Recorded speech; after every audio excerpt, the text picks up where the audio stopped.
Gladiator 2 is a 2024 epic historical action film directed and produced by Ridley Scott, with a screenplay by David Scarpa based on a story he co-wrote with Peter Craig. A sequel to Gladiator, 2000. The film was produced by Scott Free Productions and distributed by Paramount Pictures. The cast includes Paul Mescal, Pedro Pascal, Joseph Quinn, Fred Heckinger, Leor Raz, Derek Jacobi, Connie Nielsen, and Denzel Washington. Jacobi and Nielsen reprise their roles from the original film, while Mescal takes on the role of Lucius, replacing Spencer Treat Clark. The story follows Lucius, the son of Maximus and Lucilla, who becomes a gladiator after his home is attacked by the Roman army under General Marcus Acacius. Seeking vengeance, Lucius fights as a gladiator under Macrinus, a former slave with plans to overthrow the emperors Geta and Caracalla. Development and production. Plans for a Gladiator sequel were first discussed in June 2001, with David Franzoni and John Logan expected to return as screenwriters. Over the years, Ridley Scott shared updates, including potential plotlines involving the Roman afterlife and various historical settings. However, development stalled after DreamWorks sold the rights to Paramount in 2006. The sequel was officially announced in 2018. Paul Mescal was cast as the lead in January 2023, with David Scarpa penning the script. The rest of the cast joined in subsequent months. Filming took place from June 2023 to January 2024, with a 5-month pause caused by the 2023 Hollywood labor strikes. Release and reception. Gladiator 2 premiered in Sydney, Australia, on October 30, 2024, and was released in the United Kingdom on November 15. Its U.S. release is scheduled for November 22. The film has received generally positive reviews from critics and has grossed $87 million worldwide. A third installment, Gladiator 3, is currently in early development. 16 years after the death of Maximus, Lucius Verus lives in exile in Numidia, hiding under the alias Hanno with his wife, Erishat. Their quiet life is shattered when General Marcus Acacius leads a Roman army to conquer Numidia, enslaving its people and killing Erishat. Lucius is captured and forced into slavery. To promote the enslaved as potential gladiators, the Romans stage brutal spectacles, pitting them against feral baboons. In a desperate fight for survival, Lucius kills one of the beasts with a ferocity that catches the eye of Macrinus, a stablemaster. Despite Lucius's resistance to becoming a gladiator, Macrinus tempts him with a dangerous promise. If Lucius wins enough battles, he will have the chance to kill Acacius. When Acacius returns to Rome as a victorious general, the twin emperors Geta and Caracalla declare gladiatorial games in the Colosseum to celebrate his conquest. Acacius, disillusioned by his violent exploits, longs to retreat to a quiet life with his wife, Lucilla, the daughter of Emperor Marcus Aurelius and former lover of Maximus. However, the emperors reject his request, consumed by their greed and ambitions to expand the empire into Persia and India. As part of the celebrations, Senator Thraex hosts a lavish party for the emperors, featuring a gladiatorial duel as entertainment. Lucius emerges victorious, catching the emperor's attention. During a tense exchange, Lucius quotes Virgilian poetry, a subtle reminder of his Roman education and a veiled display of defiance. In the Colosseum, Lucius employs tactics reminiscent of Maximus, leading Lucilla to suspect that Lucius may be her long-lost son. Years earlier, she had sent him away to protect him from the political dangers of Rome. Her suspicions are confirmed during a chaotic naval battle staged in the arena. Lucius narrowly misses killing Acacius with a crossbow, and after the battle, Lucilla approaches him. However, Lucius bitterly rejects her, blaming her for the life he was forced to lead in the desert and for the death of his wife. Through interactions with Macrinus and Ravi, the team doctor, Lucius begins to grasp the complexities of their world. Both men are former slaves who earned their freedom through the Colosseum, but their perspectives differ. Ravi, married to a Roman woman, envisions a multi-ethnic republic and shows Lucius a shrine dedicated to Maximus, preserving his legacy as the people's champion. In contrast, Macrinus seeks to reclaim power within the empire, believing that survival necessitates pragmatism and dominance. even at the cost of enslaving others. Meanwhile, Lucilla and Acacius conspire with Senators Thraex and Gracchus to overthrow the twin emperors and restore the Republic. However, Thraex betrays their plan to Macrinus, who informs the emperors. Lucilla and Acacius are arrested, and Macrinus is elevated to the position of imperial advisor. Macrinus manipulates events to further his ambitions, assigning Lucius to kill Acacius in the arena. When Lucius refuses, Acacius is executed publicly, igniting a riot among the commoners. Confronting Lucius later, Macrinus asserts that Rome cannot change, and survival means embracing its brutality. He reveals his own history, exposing the hypocrisy of Marcus Aurelius, who spoke of ideals while enslaving him. Macrinus consolidates power by sowing discord. He convinces Caracalla to murder his brother Geta, then manipulates the Senate into deposing Caracalla after the deranged emperor appoints his pet monkey as consul. Macrinus devises a sinister plan to use Lucilla as bait in the Colosseum, forcing Lucius to defend her against overwhelming odds. His ultimate goal is to engineer a massacre that will justify Caracalla's execution and consolidate his control over the empire. As the confrontation looms, Lucius and Lucilla reconcile. She reveals that Lucius is Maximus's son and gives him a ring that once belonged to Maximus and Acacius. Lucius sends Ravi to rally Acacius's loyal legions outside Rome, while he inspires the gladiators to rise against their captors. Wearing Maximus's armor and wielding his sword, Lucius leads the rebellion in the arena, overcoming the attackers. However, Macrinus kills Lucilla and Caracalla from the stands, forcing Lucius to flee the city. The final showdown takes place outside Rome, where Acacius's legions confront Macrinus's forces. To avoid a full-scale battle, Lucius challenges Macrinus to a duel for control of the empire. Their brutal fight culminates in a river, where Macrinus nearly overpowers Lucius. Drawing strength from memories of his mother, Lucius defeats Macrinus, killing him and ending his reign of terror. Revealing his true identity as the son of Maximus and the rightful heir, Lucius persuades the Praetorian Guard to grant him entry into Rome. As the city welcomes a new dawn, Lucius mourns his parents at the Colosseum, vowing to honor their legacy and reshape Rome into a just and equitable society. Paul Mescal as Lucius Hanno Verus, the son of Maximus Decimus Meridius and heir to the Roman Empire. Following his father's tragic death, his mother, Lucilla, relocated him to Egypt before urging him to flee to the African desert for his safety. Now living in Numidia under the alias Hanno, Lucius enjoys a quiet life with his wife, Arishat, until General Marcus Acacius leads a Roman invasion, killing Arishat and enslaving Lucius. Sold into gladiatorial combat in the Roman Colosseum, Lucius must navigate betrayal, family ties, and his thirst for vengeance against Acacius and Rome itself. Mescal replaces Spencer Treat Clark, who played the young Lucius in the original film, with Clark appearing in flashbacks via archive footage. Pedro Pascal as Marcus Acacius, a skilled Roman general and protege of Maximus. Acacius is now married to Lucilla, leading a life of privilege in Rome. However, his campaigns leave him increasingly disillusioned with war and the empire's greed. Tasked with conquering North Africa, Acacius leads the invasion of Numidia, unknowingly uprooting Lucius's life. Arrested midway through the film for treason, he is reduced to fighting as a gladiator. Pascal describes Acacius as a complex figure, embodying both a skilled warrior and a symbol of Lucius's hatred for the Roman system. Connie Nielsen as Lucilla. Returning from the original film, Nielsen reprises her role as Lucius's mother, the daughter of Marcus Aurelius and Maximus's former lover.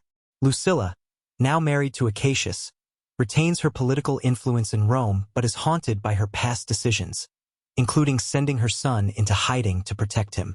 She initially fails to recognize Lucius in the Colosseum, but their eventual reunion is pivotal to the story's emotional core.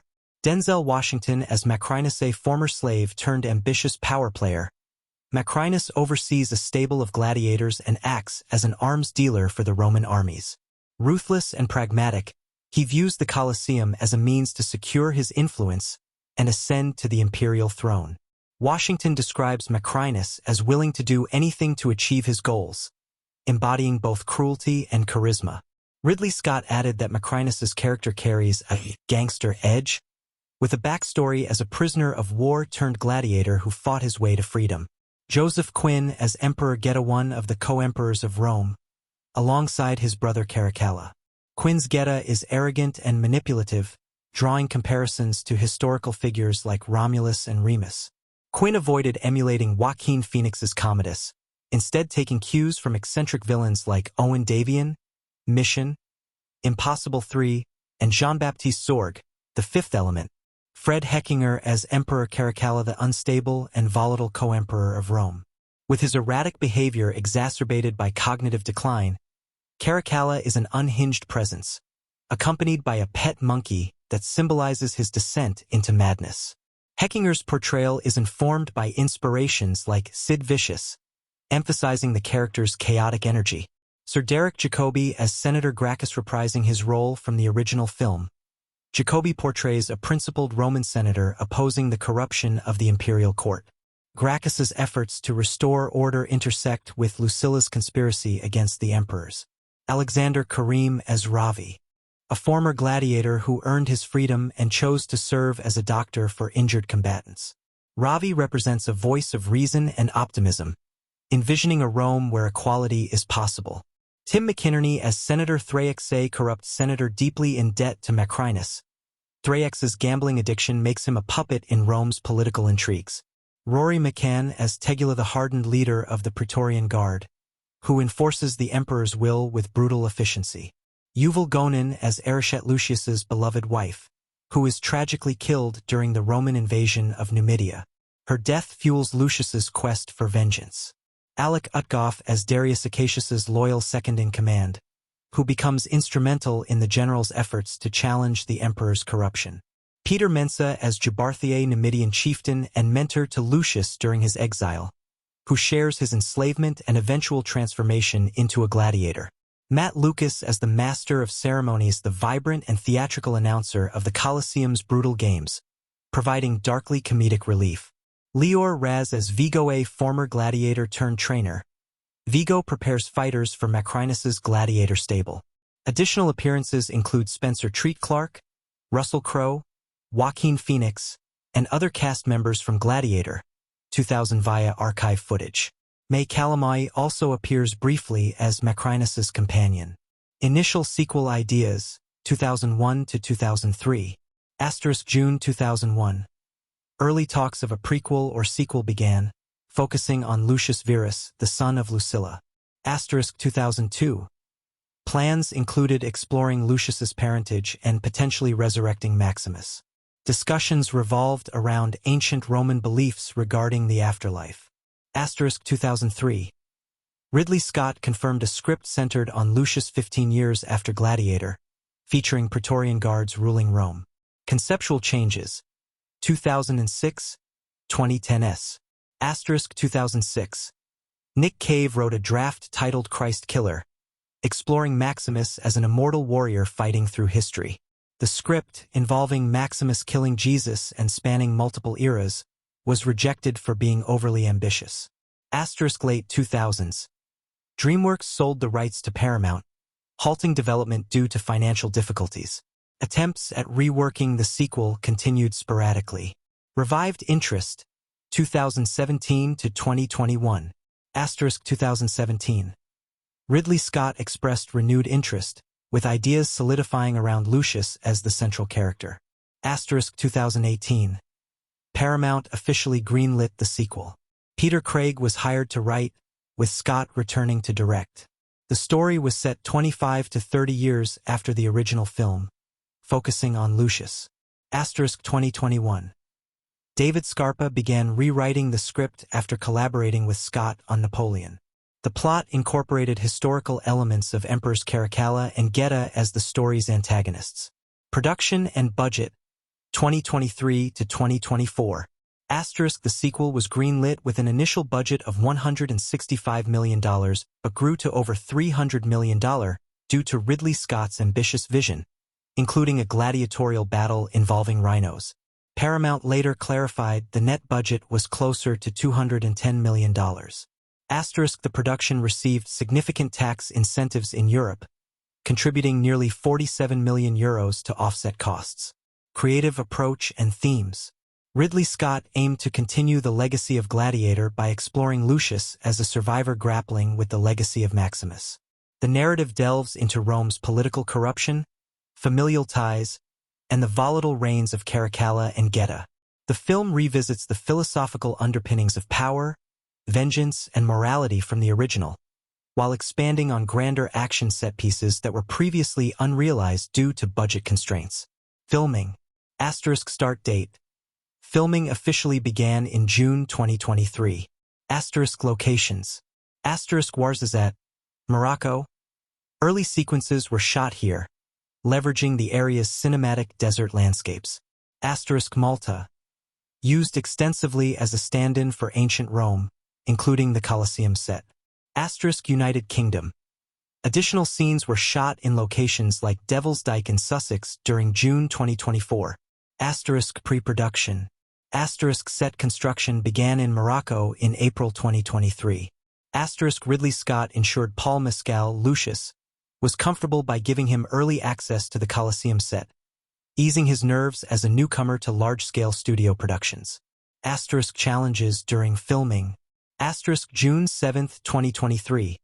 A fire-related accident injured 6 crew members. Labor disputes.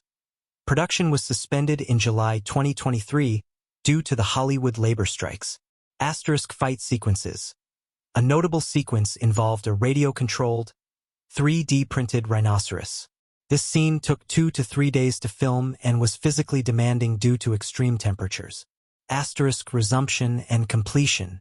Filming resumed in December 2023 in Malta and wrapped on January 17, 2024. Funding. The production received substantial financial support from Malta. Record-breaking aid.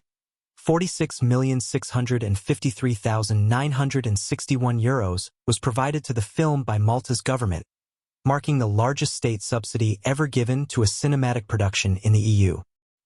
This financial backing was crucial, given the film's massive budget and scale. "Are you not entertained?" bellowed Russell Crowe over the bodies of half a dozen or so armored combatants in the original Gladiator. It's a line etched in our collective memory. It also sums up Ridley Scott's belligerent and punchy directorial approach to this brawny, businesslike sequel. Nearly a quarter of a century has passed since the first film scooped 5 Oscars in 2001, including Best Picture and Best Actor for Crowe. But what's notable is how little has changed. Admittedly, there's a splatter of fresh blood. Gladiator 2 passes the tunic and battle sandals to Paul Mescal, as enslaved but noble warrior Lucius. It sees Denzel Washington sink his teeth into a peach of a role as the slippery, ambitious master of gladiators, Macrinus, and ramps up the spectacle, and, it has to be said, the silliness, with sharks in the Colosseum, an attack rhino and a terrifying CGI hell creature that seems to be part shaved baboon, part demon. Yes, we are entertained. How could we not be? But, sharks and rhino aside, fresh ideas are conspicuously missing. This sequel is so derivative of its predecessor, it's practically a remake. The visceral combat sequences are phenomenal, superbly choreographed, formidably executed. This is evident from the outset. Gladiator and Gladiator 2 both open with a shot of a manly hand fondling grain. In the first movie, it's the Malikian image of Crowe's midi paw running through a field of golden wheat. In the second, it's Mescal pensively toying with some chicken feed. The symbolism is clear. They might be fearsome soldiers, but these are solid, simple men, anchored to the earth. The two share more than a fondness for cereal crops. Both suffer from a near-identical double whammy of inciting incidents early on. Both lose loved ones, and find themselves enslaved by the Roman Empire, subsequently channeling their grief and rage into gladiatorial combat. They even share a trademark move, a scissoring two-sword decapitation that serves as an emphatic final word in most disagreements. "Are you not entertained?" bellowed Russell Crowe over the bodies of half a dozen or so armored combatants in the original Gladiator. It's a line etched in our collective memory. It also sums up Ridley Scott's belligerent and punchy directorial approach to this brawny, businesslike sequel. Nearly a quarter of a century has passed since the first film scooped 5 Oscars in 2001, including Best Picture and Best Actor for Crow. But what's notable is how little has changed. Admittedly, there's a splatter of fresh blood. Gladiator 2 passes the tunic and battle sandals to Paul Mescal, as enslaved but noble warrior Lucius. It sees Denzel Washington sink his teeth into a peach of a role as the slippery, ambitious master of gladiators, Macrinus, and ramps up the spectacle, and, it has to be said, the silliness, with sharks in the Colosseum, an attack rhino and a terrifying CGI hell creature that seems to be part shaved baboon, part demon. Yes, we are entertained. How could we not be? But, sharks and rhino aside, fresh ideas are conspicuously missing. This sequel is so derivative of its predecessor, it's practically a remake. The visceral combat sequences are phenomenal, superbly choreographed, formidably executed. This is evident from the outset. Gladiator and Gladiator 2 both open with a shot of a manly hand fondling grain. In the first movie, it's the Malikian image of Crow's meaty paw running through a field of golden wheat. In the second, it's Mescal pensively toying with some chicken feed. The symbolism is clear. They might be fearsome soldiers, but these are solid, simple men, anchored to the earth. The two share more than a fondness for cereal crops. Both suffer from a near-identical double whammy of inciting incidents early on. Both lose loved ones, and find themselves enslaved by the Roman Empire, subsequently channeling their grief and rage into gladiatorial combat. They even share a trademark move, a scissoring two-sword decapitation that serves as an emphatic final word in most disagreement. The same paradoxical truths grapple at the heart of both pictures, which argue that the gladiatorial games, days of slaughter for the entertainment of the masses, represent everything rotten at the core of ancient Rome.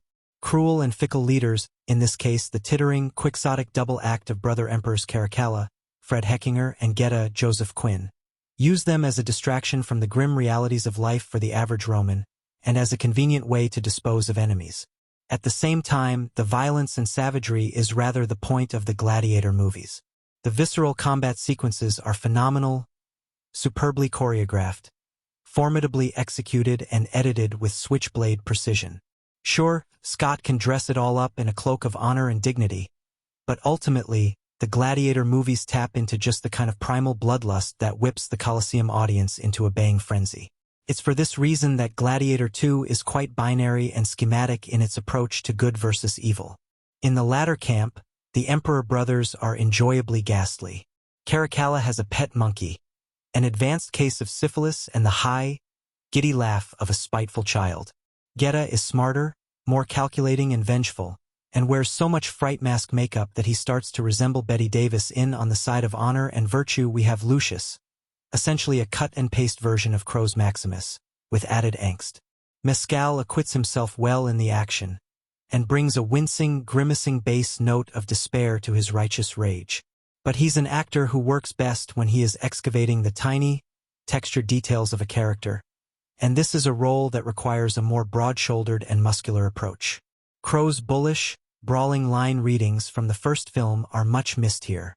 The only returning main character, Lucilla Connie Nielsen, has been stripped of much of her minxy complexity and now champions, rather blandly, the egalitarian vision of Rome dreamed of by her father, the Emperor Marcus Aurelius, thank goodness. Then, for Washington, delivering by far the most chewy and memorable performance as canny social climber Macrinus. The former slave is a slippery, ambivalent character who acts as mentor and supporter to Lucius, but whose motives in this, as in all things, are entirely self-interested.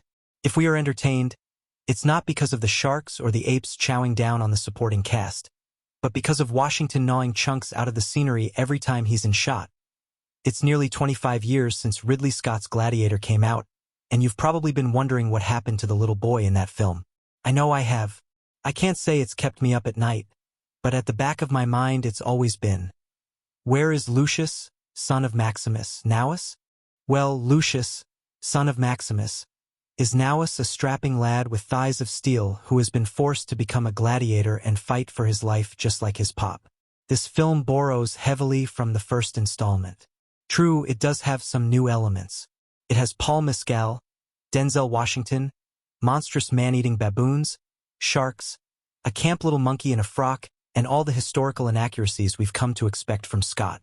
What it doesn't do is bring anything fresh or even vaguely interesting to the table.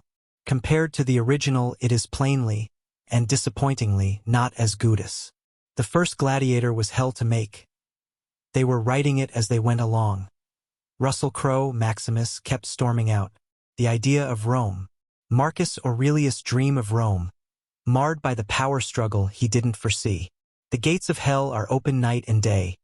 Smooth the descent, and easy is the way. A story of power overthrowing power, in where else but the hallowed streets and hallways of the Roman Empire and its corrupt Senate. A flooded Colosseum with warships and sharks and a bizarre royal pet monkey named Dondus. The idea for a new Gladiator film had to ride on some bold conceptualization to live up to the first film that swept up several Oscars more than 2 decades ago. But where this film lacks in terms of plot, it certainly makes up in spectacle. It's a hard task to follow up the Oscar-winning first installment of Gladiator, or even ask whether a sequel was needed. Considering the first installment's runaway success, best picture at all.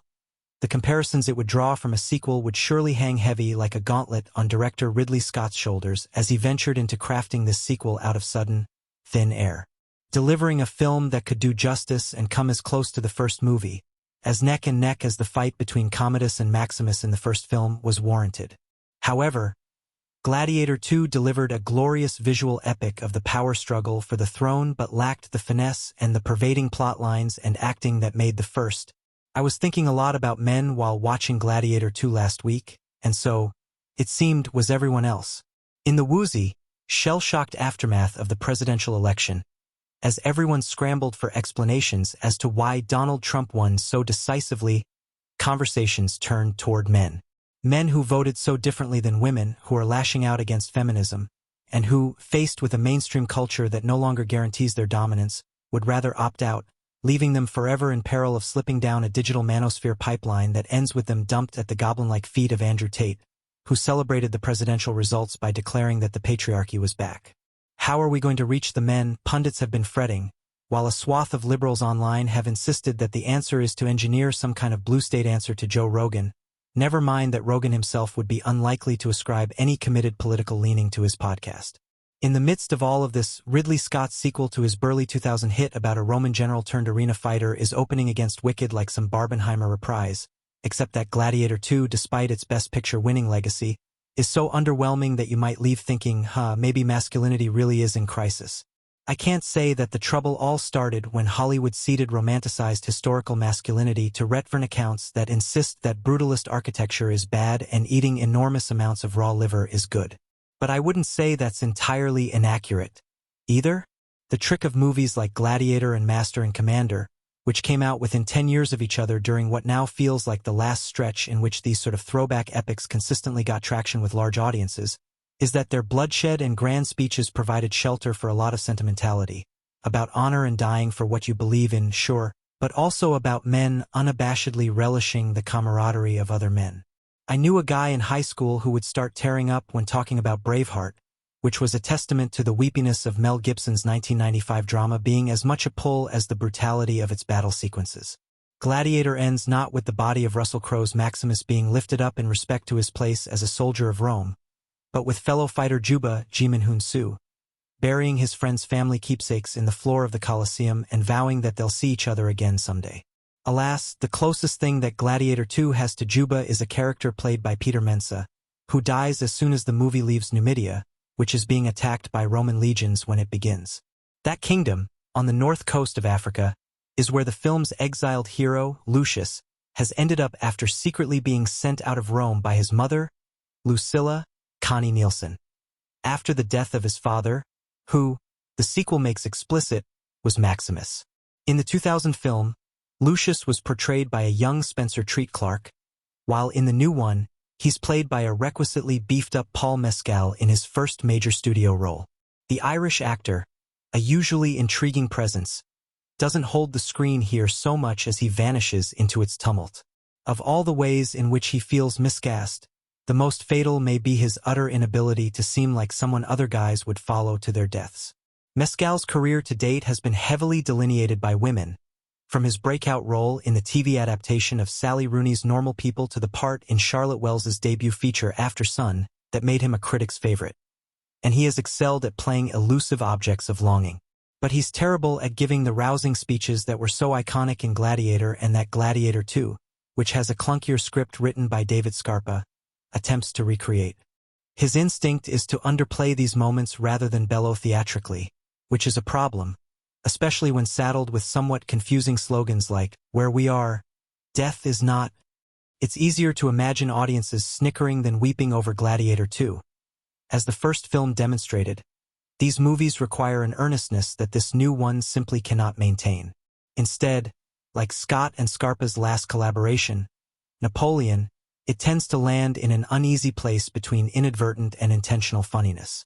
Fred Hechinger, playing half of a pair of tyrannical twin emperors with Joseph Quinn, gives a performance so outsized that it turns his every scene into a joke. Denzel Washington fares a lot better as scheming villain Macrinus, turning out some pleasingly unpredictable line readings. "I was partial to I own your house. I want your loyalty," and flashing a wolfish grin as he starts to realize the slave he bought to fight is far more valuable than he could have dreamed. While Lucius is the designated heir to Rome and to the franchise, Macrinus has a backstory so much more compelling that you start to root for his relentless climb to the top, particularly given Lucius's reluctance to step up to leadership or acknowledge the position that his mother and her husband, the General Marcus Acacius Pedro Pascal in a kind of substitute Crow role, have been put in. Macrinus is, at least, self-motivated, while Lucius reads as indifferent until the script requires him to make an abrupt shift in loyalties. When Macrinus talks about the rage he sees in his new fighter, it takes all of Washington's. I didn't adore Gladiator, but I appreciated the melodramatic conviction at its core, the way it was unabashedly emotional about grief and justice and restoring order to the world. Gladiator 2 echoes elements from the first film, including talk of the dream of Rome as a more egalitarian place. But while that idea is more central to the plot in the sequel, it feels even more abstract.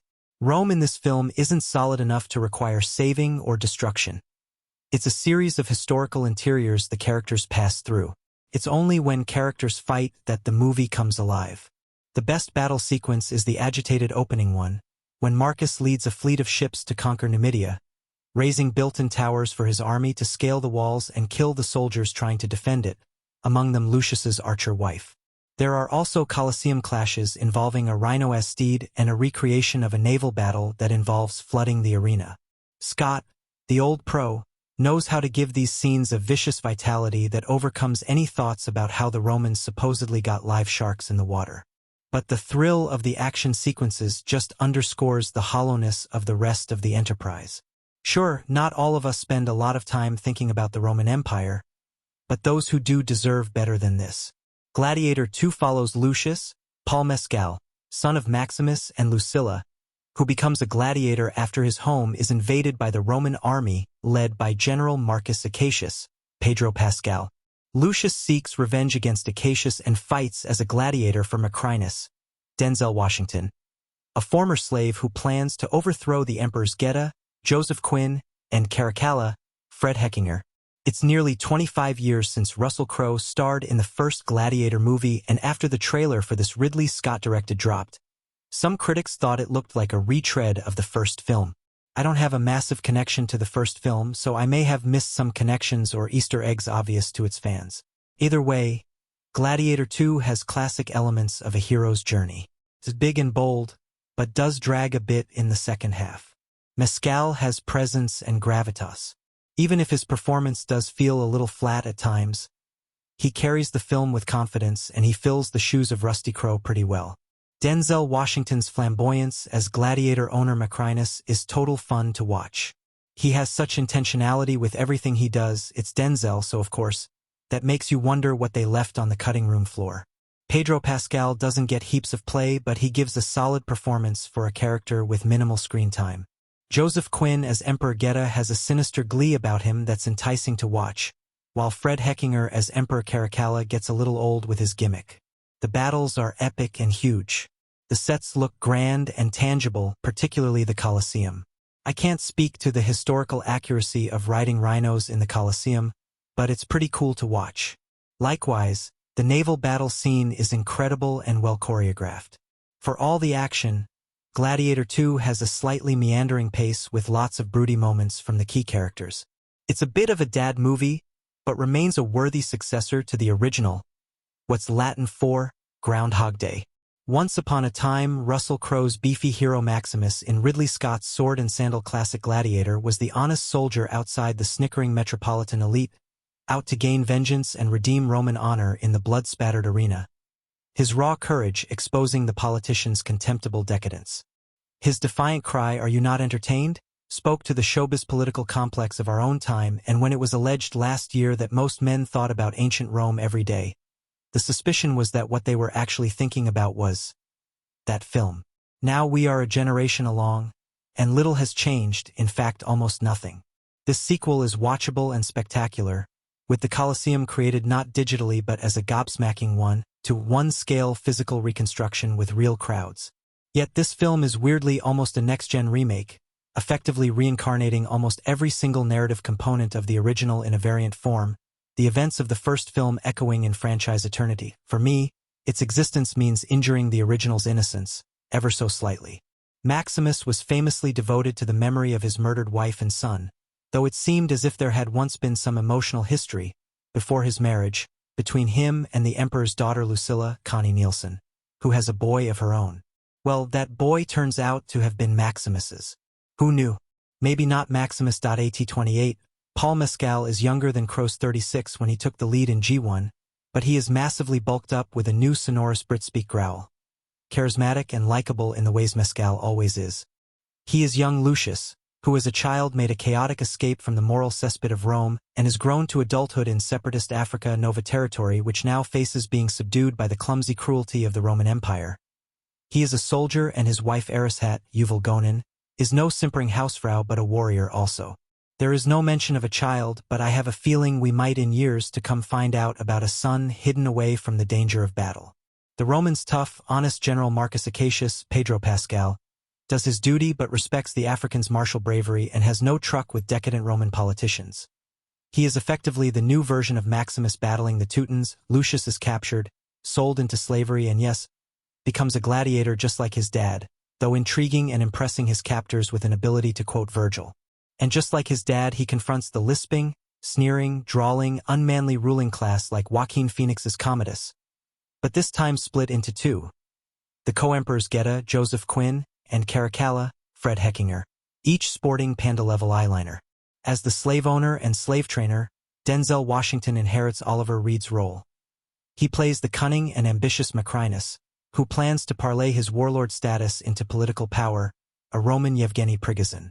In fact, Washington almost steals the entire picture as Macrinus shrewdly exploits the gambling addiction of Tim McInerney's weak and duplicitous Senator Thraex.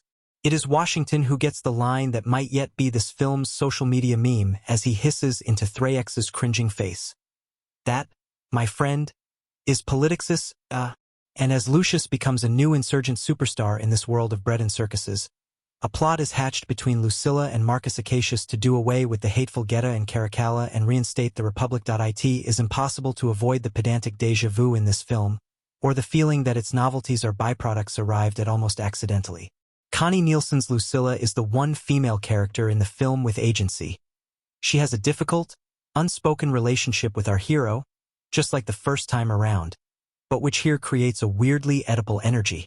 Lucius maybe comes close in his emotional confusion to Shakespeare's Coriolanus, and Lucilla's own scene in the gladiatorial arena has something almost kinky in it, though it's probably obtuse to start finding kinky aspects to a story whose costumes are also outrageously sex-positive.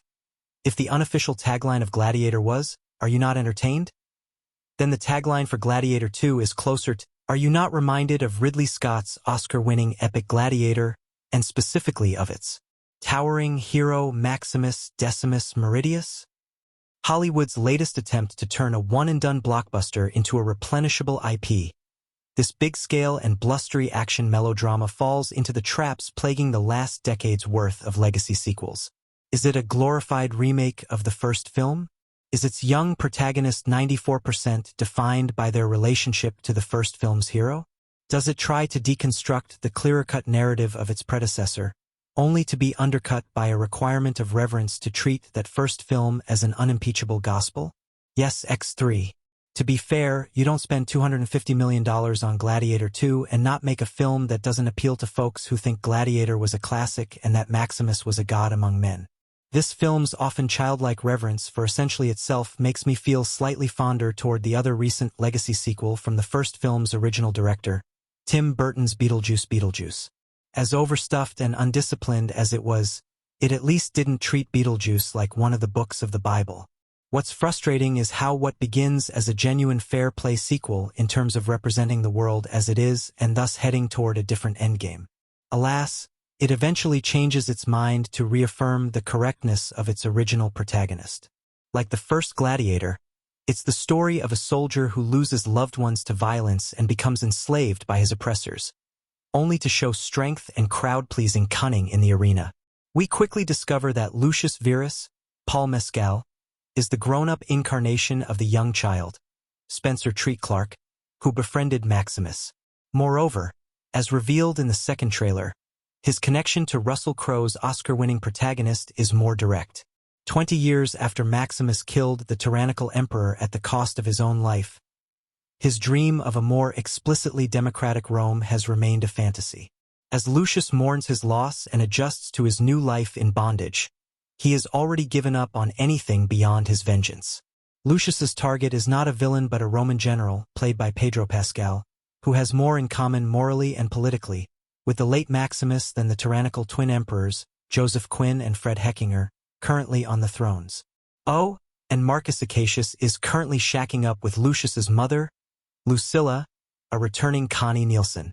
The other wild card is Macrinus, Denzel Washington, a former slave who controls the gladiators and may have grander plans afoot.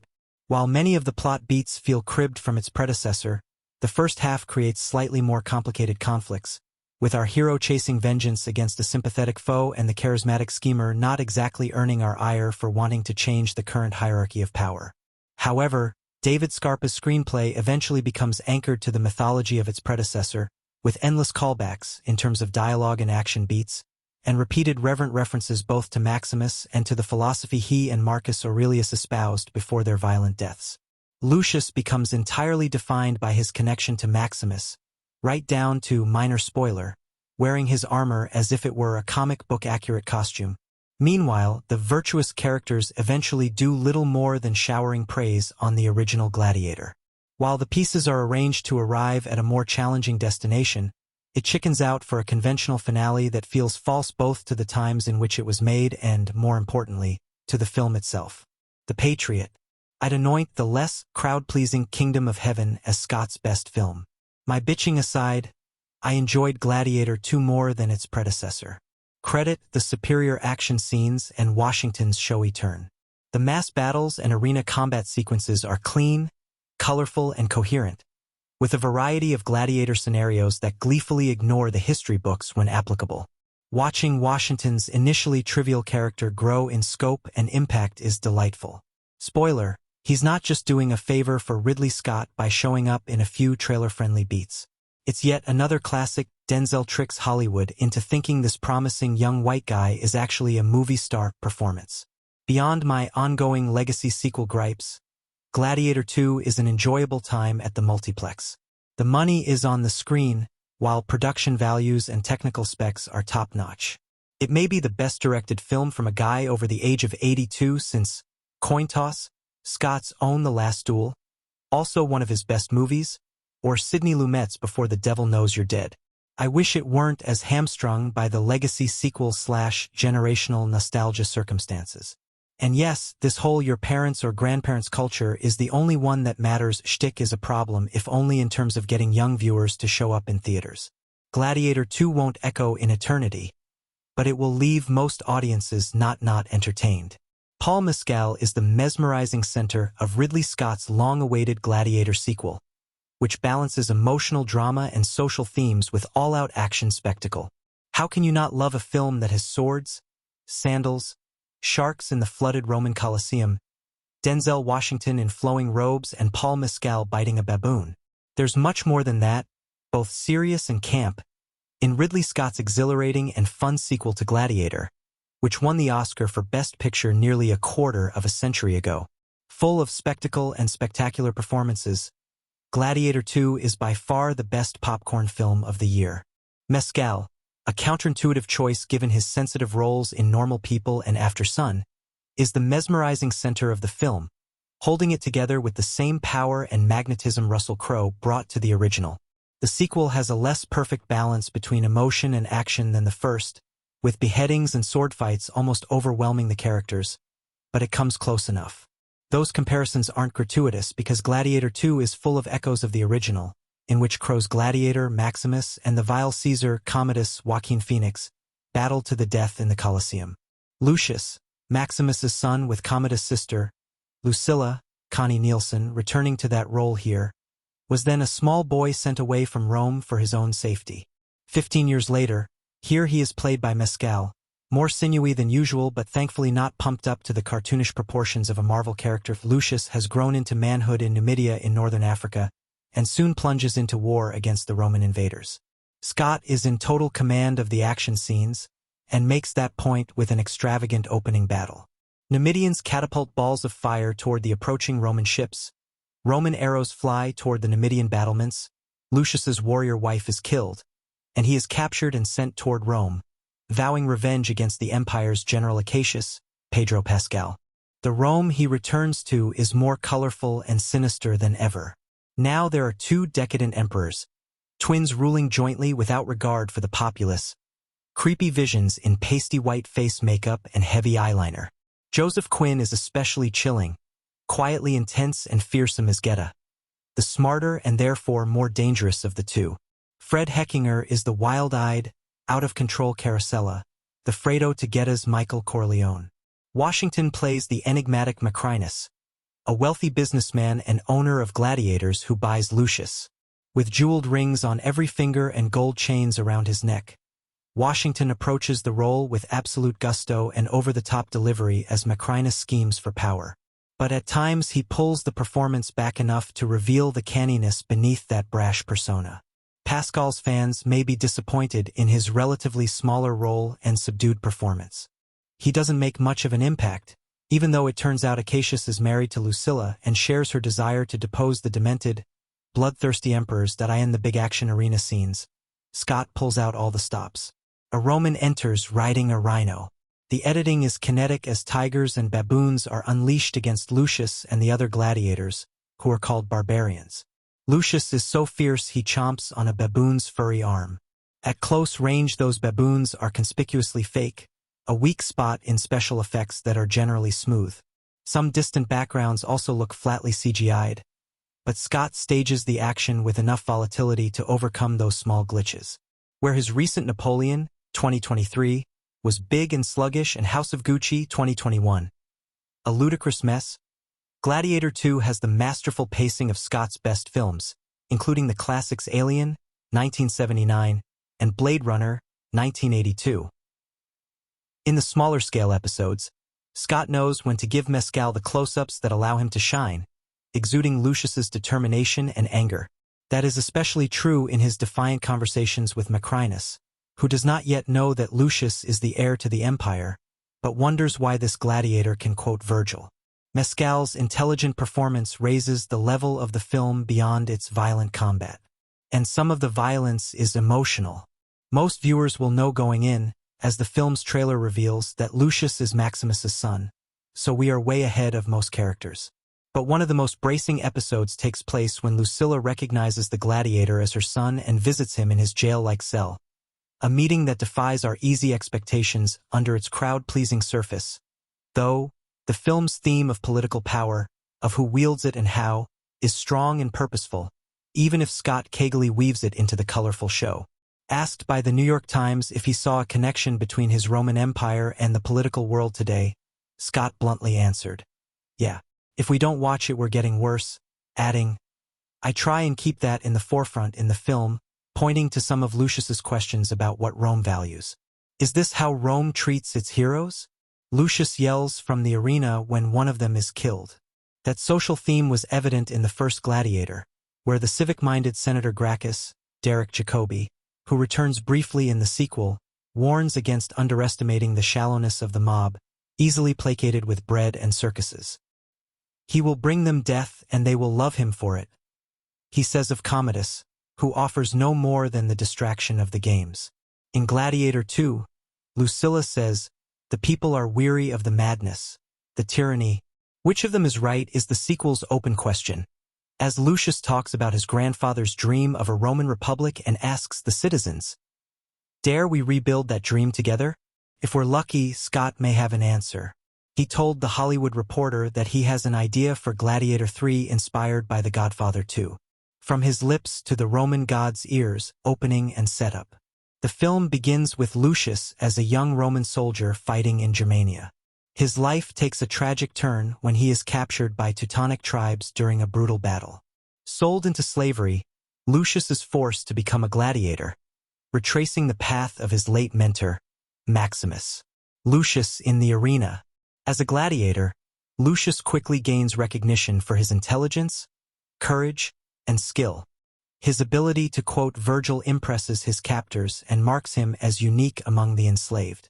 Despite his harsh circumstances, Lucius rises to prominence in the arena, much like Maximus before him. Rome's twin tyrants.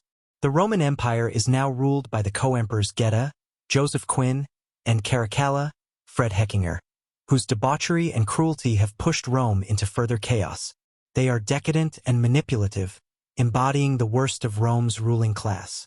Their rule sparks discontent among both the senators and the common people. Macrinus, the warlord. Lucius encounters Macrinus, Denzel Washington, a former slave-turned-warlord who now trains gladiators.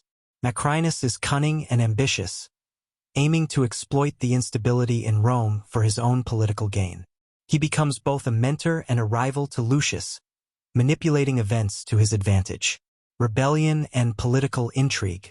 In Rome, Lucilla, Connie Nielsen, plots with Senator Marcus Acacius, Pedro Pascal, to overthrow the twin emperors and restore the Republic.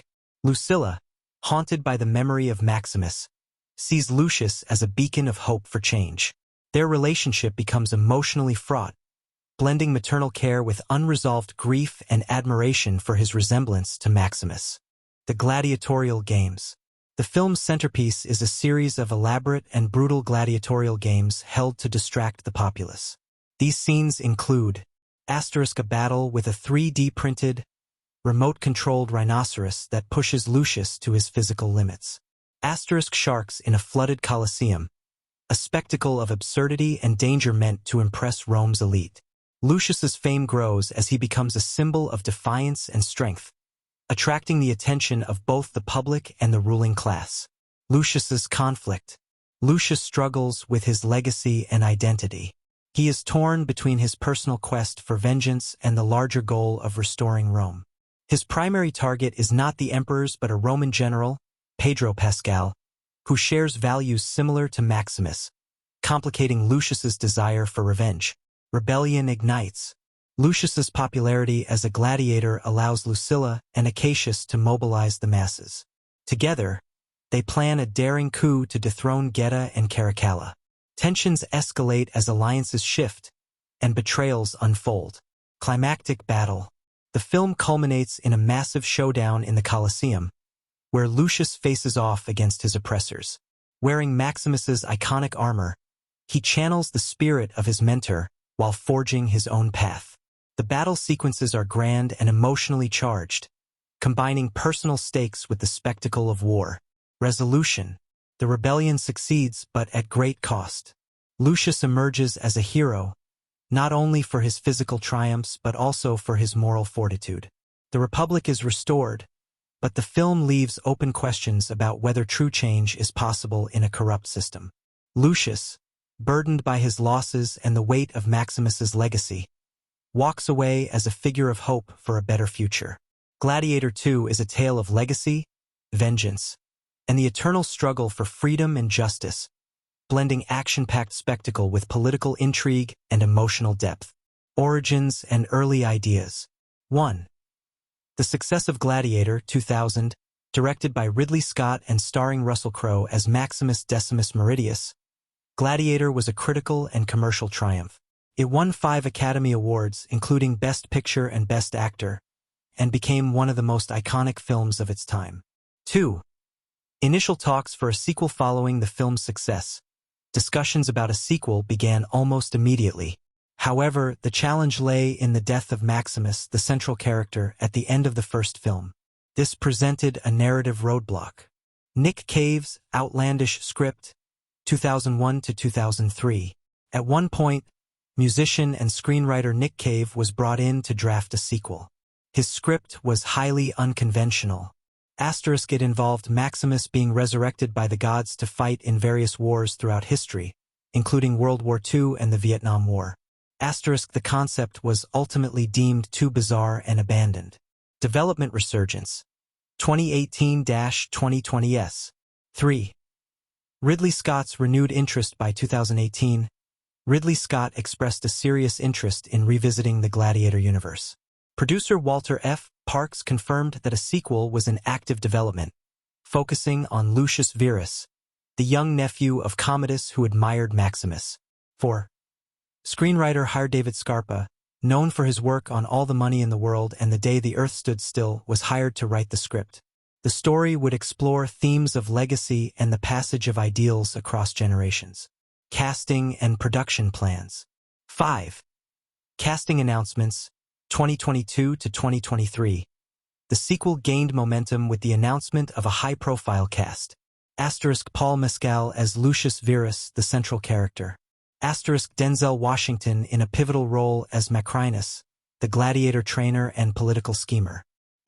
Joseph Quinn and Fred Heckinger as the twin emperors Geta and Caracalla. Connie Nielsen reprising her role as Lucilla, Lucius's mother.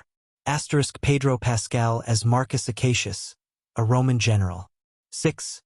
Filming locations and timeline. Filming began in June 2023, with locations including Ouarzazate, Morocco, Malta, standing in for ancient Rome, and the UK. The production was briefly paused in July 2023 due to the Hollywood labor disputes but resumed in December 2023 and wrapped in January 2024. Challenges and notable incidents. 7. On-set accident in June 2023. A fire on set caused injuries to 6 crew members, delaying production temporarily. 8. Budget and funding controversy. The film became one of the most expensive productions in European cinema, with Malta contributing €46.6 million in state aid, sparking debate about the use of public funds. Final release and legacy. 9. Themes and style. The film stays true to the grand, epic style of the original, while addressing contemporary themes like democracy, social unrest, and personal identity. It balances emotional drama with action-packed sequences, featuring gladiatorial combat and lavish sets. 10. Cultural impact. Gladiator 2 represents Hollywood's growing trend of legacy sequels, aiming to recapture the magic of a beloved classic while introducing it to a new generation. It celebrates the enduring influence of Gladiator while charting its own path. The development of Gladiator 2 spans over 2 decades, originating from the immense success of Gladiator, 2000, which won 5 Academy Awards, including Best Picture and Best Actor for Russell Crowe's portrayal of Maximus Decimus Meridius. Discussions about a sequel began shortly after the original film's release, but Maximus's death presented a significant narrative challenge. An early attempt by musician and screenwriter Nick Cave envisioned an outlandish script where Maximus was resurrected by gods to fight through various historical wars, but this concept was ultimately scrapped. Interest in a sequel resurfaced in 2018 when Ridley Scott and producer Walter F. Parks confirmed plans for a story centered on Lucius Verus, the young nephew of Commodus who idolized Maximus. David Scarpa was brought on as the screenwriter, crafting a narrative about legacy and ideals passed across generations. Casting began in earnest by 2022, with Paul Mescal as Lucius, Denzel Washington as the scheming gladiator trainer Macrinus, and Connie Nielsen reprising her role as Lucilla. Filming commenced in June 2023 at various locations, including Morocco, Malta, and the UK, but was temporarily halted due to a fire on set that injured 6 crew members and the Hollywood labor disputes later that year. The production resumed in December 2023 and wrapped in January 2024. With a budget boosted by €46.6 million in state aid from Malta, it became one of Europe's most expensive film productions, sparking controversy. Gladiator 2 captures the grandeur of its predecessor while addressing contemporary themes of democracy, personal identity, and societal unrest. Featuring breathtaking action sequences and emotional drama, it stands as both a tribute to the original's legacy and a fresh epic for a new generation. Gladiator 2 follows the journey of Lucius Verus, Paul Mescal, the son of Lucilla, Connie Nielsen, from the first film. Set 25 years after the death of Commodus, Lucius, now an adult, is captured and sold into slavery, where he becomes a gladiator much like his father Maximus. As he navigates the brutal world of ancient Rome's gladiatorial arenas, Lucius becomes embroiled in the political strife surrounding the reign of the twin emperors Caracalla and Geta. Both emperors are depicted as tyrannical figures, each vying for power and control, with their dysfunctional relationship creating chaos within the empire. In the gladiatorial world, Lucius draws attention for his intelligence, particularly his ability to quote Virgil, impressing his captors and making enemies of the ruling class. Denzel Washington plays Macrinus, a gladiator trainer who rises to power and plots to manipulate the political scene, aiming to control Rome from the shadows. His character is ambitious and cunning, reminiscent of a modern-day power broker, exploiting the weaknesses of other figures, including the corrupt Senator Thraex, Tim McInerney. The plot explores Lucius's emotional turmoil, his quest for vengeance, and his complex relationships, particularly with his mother, Lucilla, who has a strained and somewhat uncomfortable bond with him, adding an Oedipal dynamic. The film also focuses on Lucius's internal conflict, torn between following the path of vengeance against his enemies or embracing the ideals of his late hero, Maximus, who sought a more democratic and just Rome. Despite the action-packed sequences and vivid historical settings, Gladiator 2 has been criticized for leaning heavily on nostalgia and revisiting themes from the original film, especially Maximus's legacy. The film continually draws comparisons to its predecessor, reinforcing the idea that the new protagonist, Lucius, is intrinsically linked to Maximus, almost overshadowing his own journey. The screenplay at times appears to be trapped in its reverence for the original, repeating iconic moments and quotes that tie the narrative back to the first Gladiator. Although it struggles with its reliance on nostalgia, Gladiator 2 remains a visual spectacle. It delivers high-octane action sequences, including a dramatic rhinoceros battle and epic arena fights, with rich production values and impressive performances. Denzel Washington's role as the calculating Macrinus is one of the standout features, adding depth to the otherwise familiar narrative. The film aims to explore the cyclical nature of power, legacy, and the consequences of violence, while also celebrating the original film's themes of honor, sacrifice, and the pursuit of justice. However, the film's finale ultimately reaffirms the greatness of Maximus and the ideal of a just, democratic Rome, leaving little room for the story's potential to diverge into more complex territory. Overall, Gladiator 2 serves as both a continuation and a tribute, providing a mix of emotional drama, political intrigue, and grand-scale action. It has garnered mixed reviews, with praise for its spectacle and performances but criticism for its reliance on nostalgic elements, leaving audiences both entertained and reflective on the impact of the original Gladiator. Gladiator 2 explores the complex themes of legacy, power, and vengeance, picking up the narrative 25 years after the death of Emperor Commodus and Maximus's ultimate sacrifice. Lucius Verus, Paul Mescal, the young boy from the first film, has grown up in the wake of Maximus's rebellion. However, instead of enjoying a peaceful and just Rome, Lucius finds himself in a world still ruled by the same corruption and tyranny that led to his father's death. His life takes a tragic turn when he is captured and sold into slavery, leading him to become a gladiator, just like his late hero. Lucius's journey mirrors Maximus's, but with a deeper focus on the political turmoil that continues to affect Rome. The film introduces the co-emperors Caracalla, Fred Heckinger, and Geta, Joseph Quinn, two vicious rulers whose relationship is strained by their power struggle and who are portrayed with exaggerated villainy, particularly through their over-the-top, panda-like eyeliner. These two figures represent the corrupt ruling class that Maximus once sought to overthrow, but their reign is now threatened by the rise of a new gladiator hero, Lucius, who becomes a symbol of hope and resistance for the people.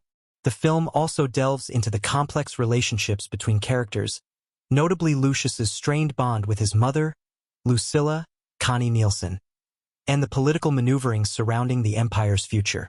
Lucius and his mother share a deep emotional conflict, which adds layers to his character as he struggles between revenge and a longing for justice, reminiscent of Maximus's own internal battle. Lucius also faces moral dilemmas as he navigates the treacherous political landscape, particularly with the rise of Macrinus, Denzel Washington, a former gladiator trainer who now seeks political power, playing a pivotal role in the narrative. Macrinus's character stands out as a shrewd manipulator who plays both sides of the political spectrum. His relationship with Lucius is complex, as he takes the young gladiator under his wing but has his own aspirations of power. Washington's performance as Macrinus has been widely praised for its charisma and depth, with his character offering a fresh perspective on the gladiatorial world and adding an element of strategy to the political intrigue. The movie also features epic action sequences, including gladiatorial combat and mass battles, which continue the franchise's signature blend of gritty realism and thrilling spectacle. A memorable moment includes a rhinoceros battle, created through 3D printing and remote-controlled technology, which becomes a major highlight of the film's action set pieces. These sequences are meant to keep audiences entertained and engaged, with blood-pumping, visually stunning moments that recall the first Gladiator movie's success in combining action with emotional depth. Despite these strengths, Gladiator 2 has been critiqued for its heavy reliance on the original film's formula and themes. Many of the plot points echo the first movie too closely, with Lucius's journey essentially following Maximus's footsteps, trapped in a world of violence, seeking revenge, and eventually gaining the respect of both gladiators and the people. The movie also brings back numerous references and callbacks to Gladiator, such as Maximus's ideals of honor, his sacrifices, and the dream of a more democratic Rome, which some critics argue weigh the film down with a sense of predictability and repetition. Moreover, while the film starts with the potential to create its own path by showcasing Lucius as a new hero, it ultimately reaffirms the original narrative by turning Lucius into Maximus's shadow. The finale, which ties everything back to the ideals of Maximus, has been criticized for its lack of ambition and for undermining the more innovative directions the film initially set up. This shift towards nostalgia and reverence for the original film ultimately limits the emotional and thematic risks Gladiator 2 could have taken.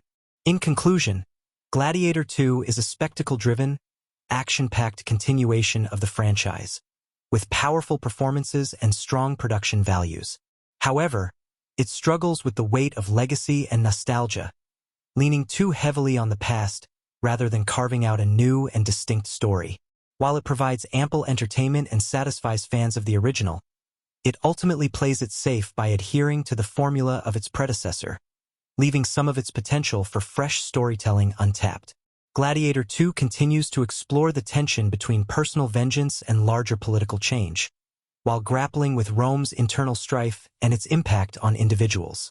Lucius Verus, Paul Mescal, now an adult, inherits the story of Maximus but faces his own path of suffering and redemption. The film opens with Lucius's capture by enemies, which sets him on a journey of forced gladiatorial combat. His tragic fate mirrors that of Maximus, but Lucius is distinct in that he not only seeks vengeance but also harbors a deep internal struggle, as he wrestles with the idea of becoming the hero Maximus was, all while trying to carve out his own identity. Denzel Washington's Macrinus, the former gladiator-turned-scheming political player, injects a dynamic energy into the film. Macrinus operates as a mirror to the power-hungry characters from the first film, but his complex motivations set him apart. Initially, he appears to be a mentor to Lucius, guiding him in the brutal art of gladiatorial combat. However, as the story unfolds, it becomes clear that Macrinus has his own designs on power, manipulating those around him to build a political legacy. Washington's performance in this role is magnetic, and he skillfully navigates the character's slippery ambition and cunning. His memorable line, that, "My friend, is Politixis, exemplifies Macrinus's wit and penchant for manipulation, becoming a potential social media meme and adding a layer of gravitas to the film's power struggles. The film also delves deeper into the relationship between Lucius and his mother, Lucilla, Connie Nielsen, whose return adds a layer of emotional complexity. Lucilla's role in the story, though secondary, is crucial in driving Lucius's motivations. Their strained relationship echoes that of Maximus and his family, creating an emotional symmetry. Lucius's journey is not only physical but psychological, as he processes the trauma of his past, grapples with his family's legacy, and seeks to avenge the wrongs done to them. As Lucius enters the gladiatorial ring, Gladiator 2 embraces the concept of spectacle, weaving it with deep emotional stakes. The gladiatorial combat scenes remain one of the film's strongest aspects, showcasing meticulously crafted choreography and intense, immersive action. The massive battles, some of which take place in the flooded Roman Colosseum, are visually stunning, blending practical effects with CGI to create a high level of excitement. These moments give the film the epic scale and brutal action that fans expect from the franchise, while also bringing fresh visual creativity to the table. However, the film falters as it becomes increasingly tied to its predecessor, Gladiator, both narratively and thematically. The film's heavy reliance on nostalgia risks overshadowing its potential to forge a new narrative identity. Lucius's character, in particular, is defined almost entirely by his connection to Maximus, from his quest for vengeance to his ultimate assumption of Maximus's armor, which comes across as a symbolic but superficial way to cement his legacy. The attempt to balance tribute to the original with the introduction of a new generation of gladiators and leaders feels forced at times, resulting in moments of déjà vu that detract from the story's overall impact. The central conflict in Gladiator 2 hinges on the political dynamics within the Roman Empire, particularly the tension between the two co-emperors, Geta, Joseph Quinn, and Caracalla, Fred Heckinger. These characters embody the corrupt, immoral ruling class that Maximus once fought against. However, the film falls into the trap of having these characters serve as mere foils to Lucius's journey, with their villainous roles being exaggerated to the point of caricature. While they do provide the necessary antagonism for the story, their development is limited, and they never become as compelling or complex as the original film's Commodus. The film's final act, which includes the expected gladiatorial showdown and resolution of the political intrigue, ultimately plays it safe. Lucius achieves a form of catharsis, but the ending is predictable, reinforcing Maximus's ideals and the belief that Rome can only be saved through heroic sacrifice and righteous vengeance. While this sentiment resonates with the franchise's core fans, it feels somewhat unoriginal and lacking in the boldness that might have elevated the film beyond its legacy.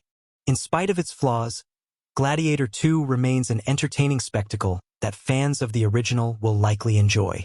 Its action scenes are clean, colorful, and coherent, with some fresh moments, such as the rhinoceros battle, which brings an element of fantasy and drama to the arena.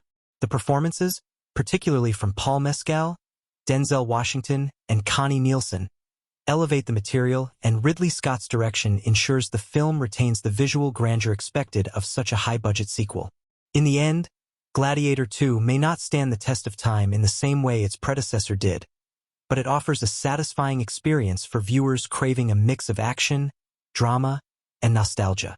It balances serious themes with thrilling spectacle, even if it doesn't fully capitalize on its potential for innovative storytelling. While the film may not redefine the legacy of Gladiator, it successfully captures the energy of the original and keeps audiences entertained with its engaging performances, breathtaking visuals, and intense action. Gladiator 2 continues the saga of Rome's brutal gladiatorial world and delves deeper into the emotional and political complexities set in motion by the first film. The story centers around Lucius Verus, Paul Mescal, the son of Lucilla, Connie Nielsen, and the grandson of the murdered Emperor Marcus Aurelius. As an adult, Lucius is driven by vengeance and a sense of loss, as his world is turned upside down by the political turmoil following the death of his grandfather and the rise of corrupt emperors. The film opens with Lucius's capture by Roman enemies during a bloody battle.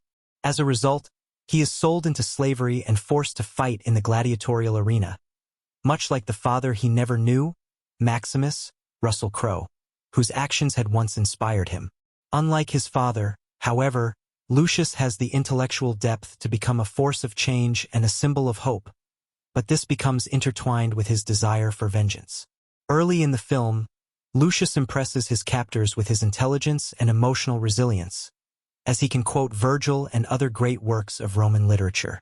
This juxtaposition of intellect with physical prowess foreshadows his transformation from a vengeful gladiator into a more complex political figure. Lucius's role as a gladiator is not only a physical one but also a symbolic one. He represents the oppressed Roman people, trapped in a system of corruption and violence. Much like Maximus, Lucius must endure endless pain, loss, and humiliation in the arena, but his resilience and cunning allow him to rise through the ranks. The scenes of gladiatorial combat are some of the film's most exhilarating, as Ridley Scott brings back the large-scale battles that made the original Gladiator so iconic, while introducing new, exciting elements, such as the flooded Colosseum. These action sequences are carefully choreographed, making them both visually impressive and emotionally charged. Denzel Washington plays Macrinus, a former slave who has risen to become a gladiator trainer and the owner of a gladiatorial school. He has grand political ambitions, seeking to parlay his power over the gladiators into control of the Roman Empire. Washington's portrayal of Macrinus is one of the standout performances in the film. He brings a complexity to the character, showing his ruthless ambition but also a subtle sense of honor. Macrinus's motivations are multifaceted. While he trains Lucius to become a deadly gladiator, he also uses him as a pawn in a larger political game. Washington's performance is magnetic, and his character serves as a counterpoint to Lucius's idealism and raw emotion. In one of the film's most memorable moments, Macrinus delivers a biting line to a weak and duplicitous senator, Tim McInerney's Thraex. That, my friend, is Politixus. This line encapsulates the essence of Macrinus: charming, calculating, and merciless. The relationship between Lucius and his mother Lucilla is one of the film's emotional core points. Lucilla, who was Maximus's former lover in the original film, is now a widow, and her relationship with Lucius is fraught with unspoken tension. Lucius has grown up with the legacy of Maximus hanging over him, and much of his emotional confusion stems from trying to live up to the idealized memory of the father he never truly knew. Lucilla, for her part, is caught between her love for her son and her own complex political loyalties, which include her relationship with Marcus Acacius, Pedro Pascal, a general with ties to the Roman Senate. Lucilla's role in the film is crucial, as she attempts to steer Lucius away from his obsession with vengeance and toward a more political and strategic vision for the future of Rome. The film's political landscape is one of instability and division, with the empire divided between two co-emperors, Geta, Joseph Quinn, and Caracalla, Fred Heckinger. Both are depicted as power-hungry and morally corrupt, serving as obvious antagonists to Lucius's quest for justice. They are inept, indecisive, and consumed by personal vendettas, making them easy targets for Lucius's eventual rise. Their characters are played to the extreme, with exaggerated mannerisms and stylized appearances, including heavy eyeliner, making them look almost cartoonish, which provides a sense of their weakness and moral decay. In contrast to Maximus, who fought against the Emperor Commodus in the original film, Lucius must now contend with a divided leadership, where both emperors represent different facets of Rome's corruption. A key aspect of Gladiator 2 is its exploration of the idea of power. The first film dealt with the corrupt rule of Emperor Commodus, and Gladiator 2 expands on this theme by showing the lengths to which various characters will go to control Rome. While Lucius seeks to reinstate the Republic, he realizes that Rome's political system has evolved, and that he must use a combination of force and diplomacy to achieve his goals. This evolution is mirrored in the character of Macrinus, who initially appears to be a mentor to Lucius but slowly reveals his own ambition. His rise to power is marked by his ability to manipulate others, playing different factions against each other to secure his own position. At the heart of Gladiator 2 is the theme of legacy. Lucius's journey is shaped by the shadow of his grandfather Marcus Aurelius and his father Maximus. His path mirrors theirs in many ways, but his ultimate fate is different. While he starts off seeking vengeance, as the film progresses, Lucius begins to realize that true power lies not in physical might but in the ability to change Rome from within. His eventual embrace of political power, though bittersweet, is a nod to the original film's themes of personal sacrifice for a greater cause.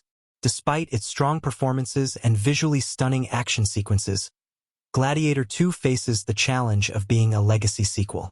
The film often falls into the trap of excessive nostalgia, relying on references and callbacks to the first Gladiator to keep audiences invested. Lucius, much like Maximus before him, is depicted as a tragic hero whose path is defined by his connection to the original film's protagonist. At times, the film seems more preoccupied with honoring Maximus's legacy than with forging a new narrative for Lucius.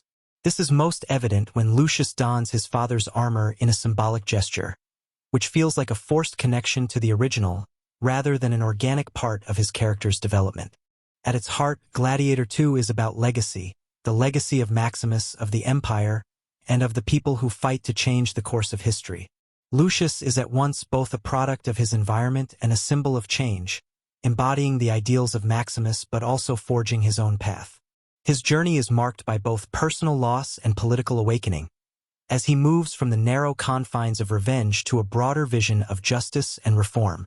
This exploration of power and legacy is one of the film's strongest elements, as it highlights the cyclical nature of history and the ways in which individuals can either perpetuate or break free from the systems that shape their lives. However, the film is not without its flaws.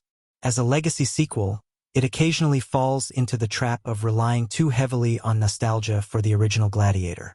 The constant references to Maximus and the use of his armor as a symbol of Lucius's connection to the past can feel forced at times, and the film's eventual reliance on the original film's themes of honor and sacrifice prevents it from fully breaking free from its predecessor's shadow. The decision to have Lucius embody many of the same qualities as Maximus, including his moral clarity and willingness to fight for justice, feels somewhat repetitive and predictable, especially given the opportunities the film had to explore new ideas and narratives. Despite these shortcomings, Gladiator 2 remains an engaging and visually spectacular film. The performances, particularly from Paul Mescal and Denzel Washington, are standout features, with Mescal's portrayal of Lucius capturing the emotional complexity of a young man caught between revenge and duty. Washington's Macrinus is one of the most compelling characters in the film, and his interactions with Lucius provide much of the movie's dramatic tension. The action scenes, while sometimes over the top, are thrilling and well executed, ensuring that the film delivers on its promise of spectacle. Ultimately, Gladiator 2 is a film that will resonate with fans of the original Gladiator, but it also stands as a worthy sequel in its own right. It successfully blends emotional drama with thrilling action, while also continuing the exploration of power, revenge, and legacy that made the first film so impactful. While it may not reach the same heights as its predecessor, Gladiator 2 offers an exhilarating ride through the world of ancient Rome, delivering memorable performances, stunning visuals, and an engaging story that will captivate audiences. Gladiator 2 has generated a range of reactions, with critics and audiences acknowledging both its strengths and its weaknesses. On one hand, the film has been praised for its visual spectacle, action sequences, and strong performances, especially from Paul Mescal and Denzel Washington. On the other hand, it has faced criticism for its reliance on nostalgia, the overuse of callbacks to the original film, and the occasional predictability of its plot. Below is an in-depth look at the varied reviews for Gladiator 2. Positive reviews. Visual spectacle and action sequences. One of the most consistent praises for Gladiator 2 revolves around its visual grandeur. Ridley Scott, known for his skill in creating epic, visually stunning films, once again delivers in this department. The action sequences are larger than life, with massive gladiatorial battles, thrilling chariot races, and intense combat in the Colosseum, all of which are captured with breathtaking cinematography.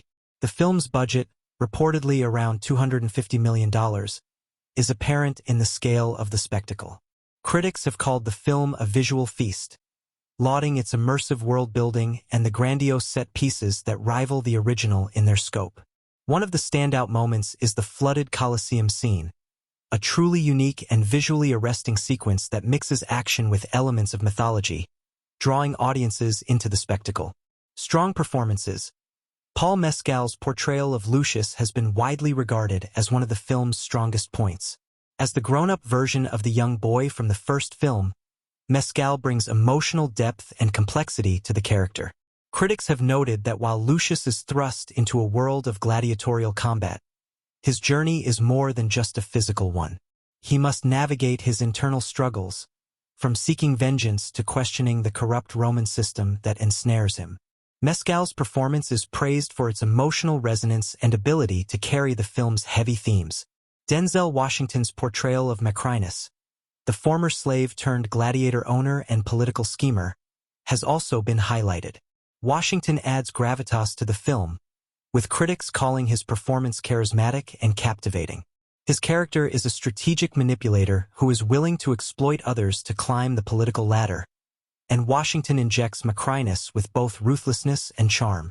Many critics have found his performance to be one of the highlights of the film, often overshadowing other characters with his magnetic screen presence.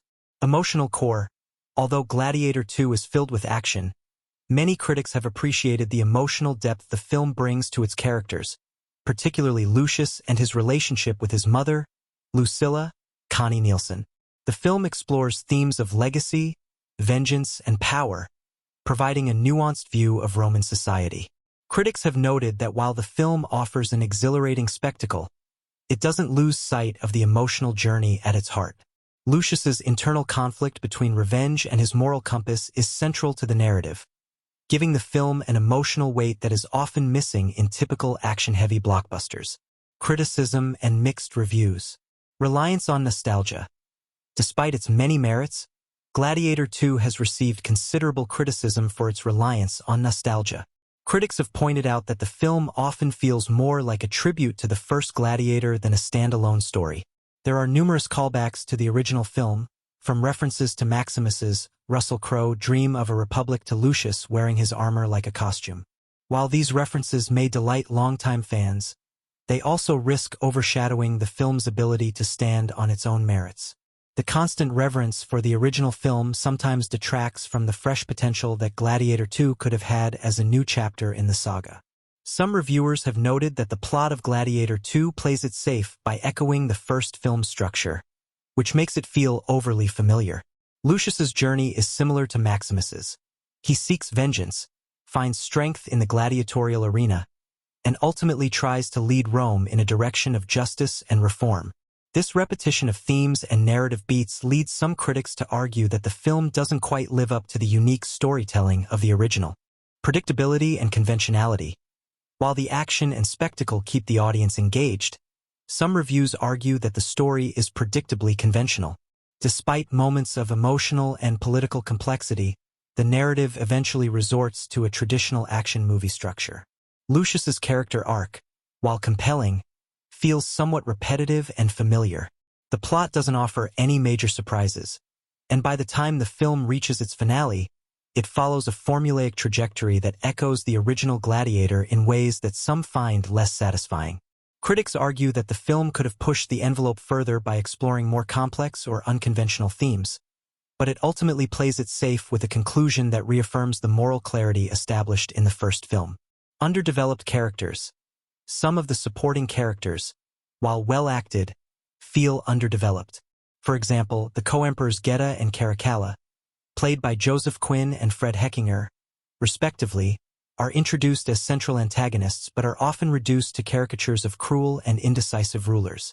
Their rivalry, while setting up the conflict for Lucius, doesn't have the same depth or complexity as the characters of Commodus or Maximus from the first film. Similarly, other characters like Marcus Acacius, Pedro Pascal, Lucilla's love interest are given motivations that aren't fully explored, and their storylines feel secondary to Lucius's journey. Legacy sequel fatigue. Gladiator 2 also falls into the trap of what some critics describe as legacy sequel fatigue. This phenomenon refers to the tendency of modern filmmakers to revisit older, successful properties without offering much new or innovative storytelling.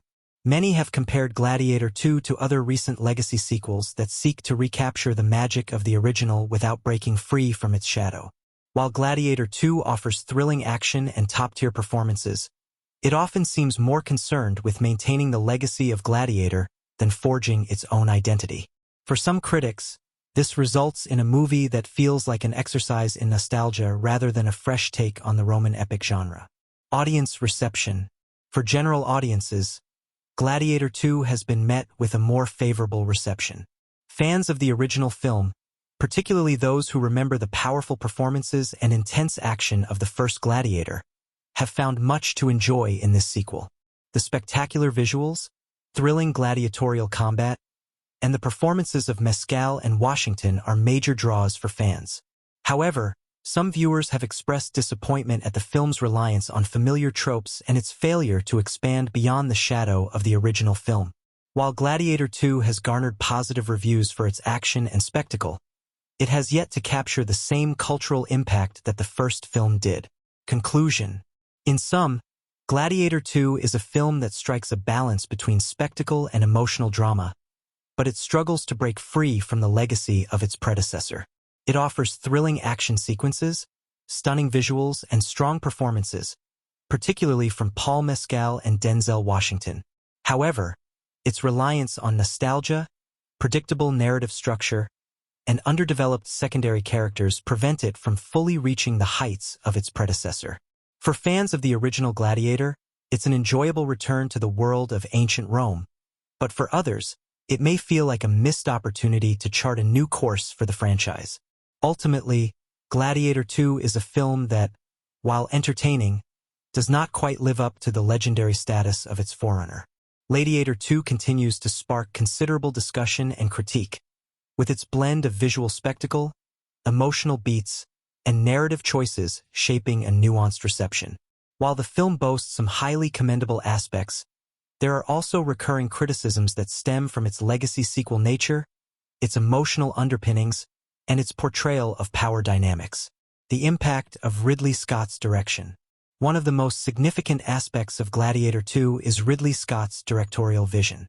Having proven his mastery of large-scale epics with Gladiator, 2000, Scott brings that same level of grandeur to this sequel. Critics have lauded his ability to once again immerse audiences in the brutal and vibrant world of ancient Rome, especially in the gladiatorial arena.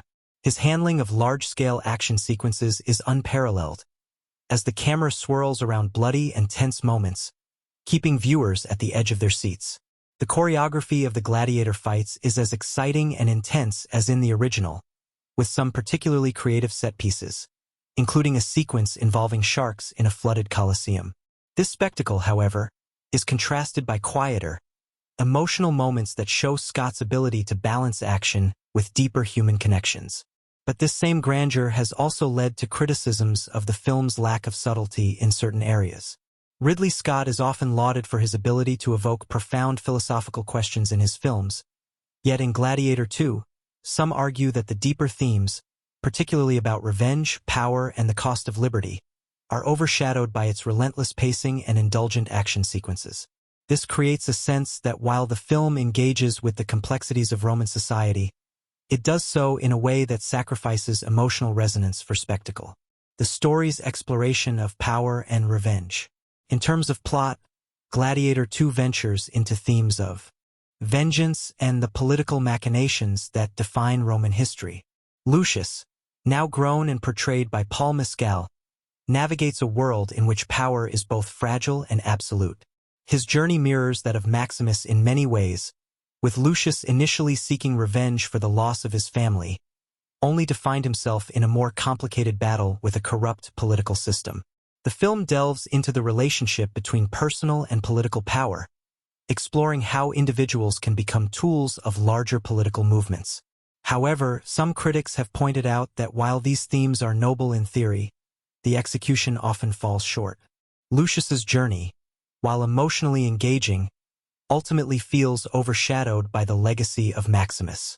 His pursuit of vengeance, though compelling, often gets bogged down by the weight of historical expectations and his connection to the original film. This becomes more apparent as the film frequently returns to Gladiator's themes and motifs, from the dream of a republic to the reflection on death and honor. Critics have noted that this reliance on the original film's narrative framework, rather than offering something truly novel, limits the film's exploration of these themes. The dual emperors, Geta and Caracalla. The film's portrayal of the co-emperors Geta and Caracalla, played by Joseph Quinn and Fred Heckinger, is a point of contention for some. While they represent a real historical divide in ancient Rome, some critics felt the characters came across as exaggerated caricatures, lacking the depth that could have made their political rivalry truly engaging. These characters are positioned as the antagonists of the film, yet they are often reduced to symbols of cruelty and incompetence, which detracts from the film's potential for creating complex political drama. The over-the-top performances of Quinn and Heckinger, marked by excessive eyeliner and theatrical line deliveries, were sometimes seen as detracting from the gravitas of the storyline. In comparison to the original film's more nuanced villain, Commodus, played by Joaquin Phoenix, the co-emperors come off as less threatening and more one-dimensional. Their depiction, however, is still effective in advancing the plot, with their rule providing a backdrop for Lucius's transformation. The film builds a political conspiracy between Lucilla, Connie Nielsen, Marcus Acacius, Pedro Pascal, and Lucius to dethrone the emperors and reinstate the Roman Republic. However, some viewers found this power struggle to be predictable, as it echoes the narrative arc of the first Gladiator, where a tyrannical ruler is replaced by a more noble force. This predictability also affects the portrayal of power structures in the Roman Empire, reducing the tension that could have been created by more complex characters and plots. Denzel Washington, the heart of Gladiator 2. One of the most unexpected and universally praised elements of Gladiator 2 is Denzel Washington's performance as Macrinus, the former slave-turned gladiator owner. Washington injects a magnetic presence into a role that could have easily been reduced to a mere supporting character. His portrayal of Macrinus as a shrewd and ambitious individual provides a sense of unpredictability in the narrative. While Macrinus initially appears as a secondary antagonist, Washington's performance builds him into a far more intricate figure, one with his own goals, struggles, and desires. Critics have particularly enjoyed how Washington's character plays with the political power dynamics at the heart of the film. His ability to manipulate weaker characters, such as the morally corrupt Senator Thrax, Tim McInerney, elevates Macrinus beyond a simple bad guy role. Washington's memorable line delivery, "That, my friend, is Politixus, has already garnered attention online, with many viewers citing it as one of the most memorable moments of the film.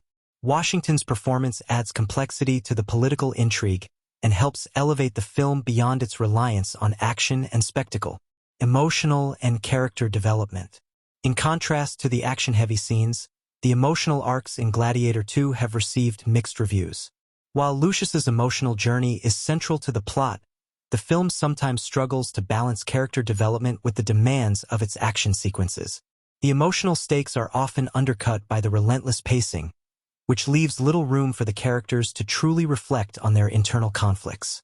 For example, Lucius's emotional complexity, his transition from vengeance-driven gladiator to someone who questions the legacy of Maximus, is compelling but not fully explored. The film's handling of Lucilla's character is another point of contention. While she remains a significant figure in Lucius's life, her character's emotional depth is often overshadowed by her interactions with the male characters.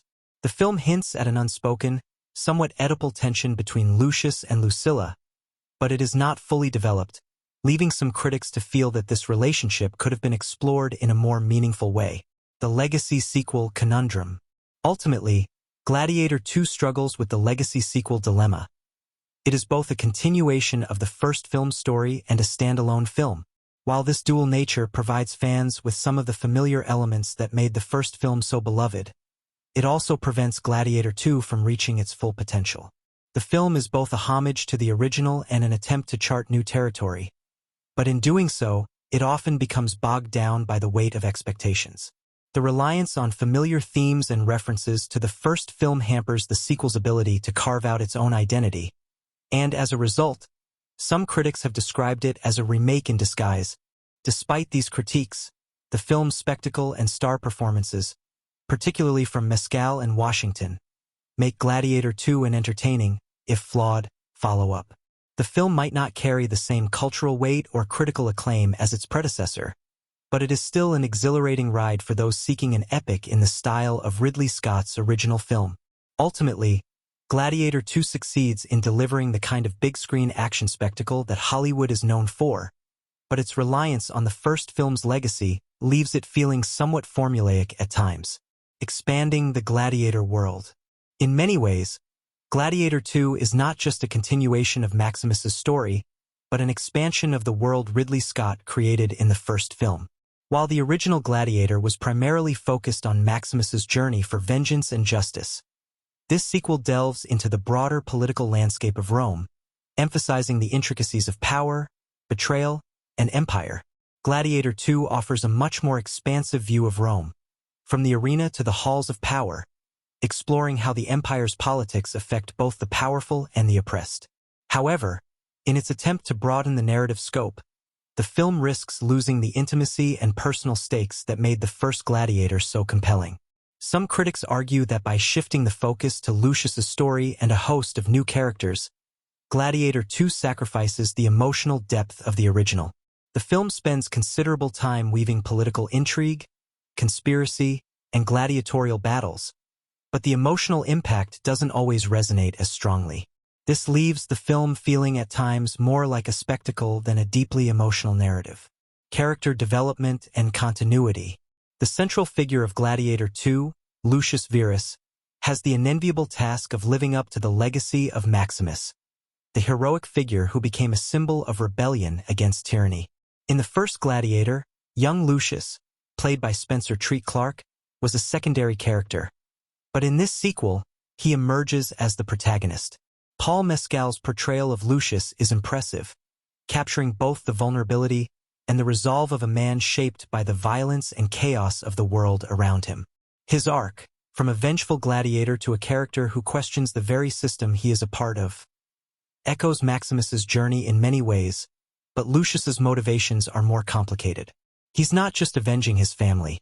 He's also struggling with his place in a world that feels both familiar and foreign after the death of his mentor, Maximus. Yet, despite Mescal's strong performance, the film struggles with the fact that Lucius is constantly defined by his connection to Maximus. His journey of vengeance, though compelling, ultimately feels secondary to the legacy of the first film.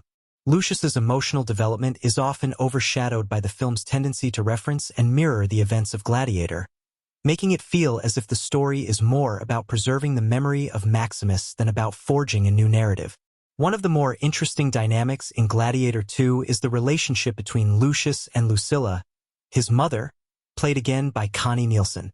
While Lucilla in the first film was a strong and compassionate figure, here she's more complex, caught between her loyalties to the memory of Maximus and her desire to secure power for herself and her son. Some have criticized the relationship as feeling a bit forced, with hints of an almost Oedipal tension between mother and son, though others have pointed out that it adds an interesting layer of complexity to Lucius's emotional journey. Lucilla, though somewhat sidelined in the second half of the film, still plays a crucial role in the political intrigue, and Nielsen brings the same regal strength to the role as she did in the first film. The political intrigue, power struggles, and legacy. The political dynamics in Gladiator 2 are a significant departure from the original, which focused more on individual revenge and honor. In the sequel, the story revolves around the political machinations of the twin emperors, Geta and Caracalla, who represent the brutal nature of Roman power and the corruption that comes with it. While these characters have the potential for rich development, their portrayal in the film has been met with mixed reactions. Some critics felt temperers and restore in a flooded Colosseum, a nod to the absurdity and grandeur of Hollywood action spectacles. While the film is filled with grand action moments, it never loses sight of the brutality that defines the gladiatorial world. Yet, as thrilling as these sequences are, some critics feel that they detract from the more grounded, emotional aspects of the story. The violence in Gladiator 2 is often over the top, making it feel more like a series of action set pieces than a coherent narrative. This can leave viewers feeling disconnected from the characters and their emotional journeys. Legacy and reception. In the end, Gladiator 2 is a film that both embraces and struggles with its legacy. It offers plenty of action, spectacle, and memorable performances, especially from Denzel Washington and Paul Mescal. Yet, as much as it tries to carve out a new narrative path, it often finds itself confined by the shadows of its predecessor. The film's reverence for Gladiator can be both its strength and its weakness. While it pleases fans of the original with callbacks and familiar motifs, it also fails to break free from the constraints of being a legacy sequel. The nostalgia factor is strong, and the film undoubtedly delivers on the spectacle that fans of the first film will appreciate. However, for those looking for a fresh narrative, Gladiator 2 sometimes feels more like a reimagining of the first film rather than a genuine continuation of its story. Despite these issues, Gladiator 2 is still an engaging, visually stunning film that offers plenty for audiences seeking an epic, action-packed drama. Ultimately, while Gladiator 2 may not have the same lasting cultural impact as its predecessor, it serves as a solid, entertaining follow-up for fans of Ridley Scott's original. Its action is exhilarating, its performances are compelling, and its political intrigue offers a satisfying, if occasionally predictable, storyline. It may not be the next Gladiator, but it certainly does not leave audiences not entertained